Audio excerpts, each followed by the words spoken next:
Je le disais il y a quelques minutes, alors que la guerre semblait se calmer au Liban, elle reprenait de plus belle en Syrie, de la manière la plus inattendue et la plus fulgurante. Un groupe de rebelles syriens s'est emparé en quelques heures de la ville d'Alep, deuxième ville du pays. Quelques heures plus tard, ces combattants étaient localisés à la ville de Hama, 140 km au sud. Il semble qu'il n'y ait même pas eu la moindre résistance de l'armée syrienne sur cette route. Que se passe-t-il en Syrie? Le régime de Bachar el-Assad est-il en train de s'effondrer? C'est la question qu'on se pose avec notre invité Adel Bakawan. Bonjour. Bonjour. Bienvenue sur Sud Radio. Vous êtes directeur du Centre de recherche français sur l'Irak. Vous êtes aussi chercheur associé à l'IFRI et membre de l'Institut de recherche et d'études sur la Méditerranée. Que se passe-t-il en Syrie? D'abord, qui soutient ces rebelles? Qui soutient qui et comment et pourquoi? En réalité, ce qui se passe actuellement en Syrie, c'est, je pourrais dire, une des conséquences de la guerre de Gaza, une des conséquences du 7 octobre de 2023. Absolument. Ce qui s'est passé au Liban, au Yémen, au Irak, avec la République islamique d'Iran, ce sont tous des conséquences de la guerre de Gaza. Numéro 1. Numéro 2, depuis des années 2010, la Syrie est divisée en 3 territoires. Un territoire d'influence de la Turquie, un territoire d'influence des États-Unis d'Amérique avec les Kurdes, la Turquie avec les rebelles, notamment Hayat Tahrir al-Sham. Le groupe qui a mené l'offensive. Exactement, et un territoire d'influence de la Russie et de la République, notamment de la République islamique d'Iran. Qui contrôlent et qui aident et qui soutiennent le régime syrien. Sauf que les Iraniens et les Russes ont semblé complètement débordés, tout autant que l'armée syrienne de Bachar el-Assad depuis quelques heures. Et pourquoi? Parce que tout simplement, dans ce Moyen-Orient global, global, les soutiens du régime Assad n'étaient jamais aussi affaiblis. La République islamique d'Iran, depuis sa fondation jusqu'à aujourd'hui, n'a jamais été aussi affaiblie et menacée à la fois de l'extérieur par Israël et les États-Unis d'Amérique et de l'intérieur par un grand mouvement de contestation.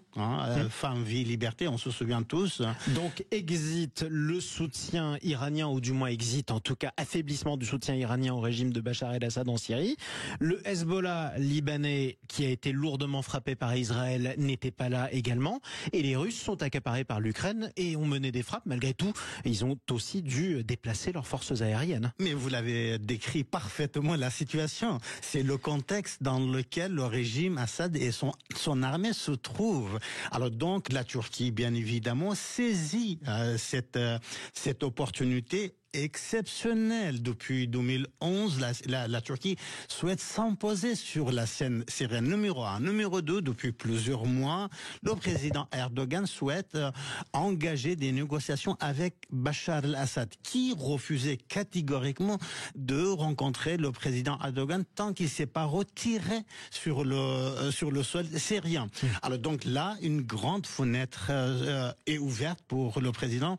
Pour faire quoi? Faire tomber le régime de Bachar el-Assad? Je suis très nuancé par rapport à la chute du régime. Pourquoi? Parce que tout simplement, à ce jour-là, ni la Turquie, ni les États-Unis d'Amérique, ni Israël, personne n'a vraiment intérêt à faire chuter. Est-ce que Bachar el-Assad tombe? Parlons maintenant des rebelles qui sont soutenus, vous le dites, par la Turquie, plus ou moins officiellement.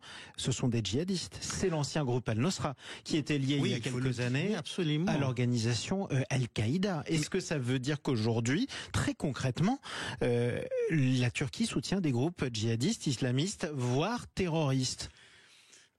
Je nuance. Alors, je vais nuancer encore une fois parce que il est normal que la question vienne d'un pays où on a été frappé par des attentats dont les terroristes étaient venus de la Syrie. Absolument. Alors donc je vais recontextualiser les choses.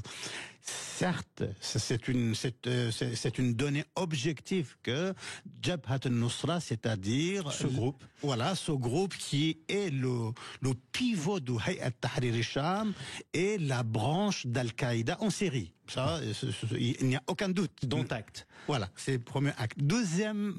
Premier fait. Deuxième fait, ce groupe, dans la démarche d'une diversion, je dis bien d'une diversion, a changé à plusieurs reprises le nom.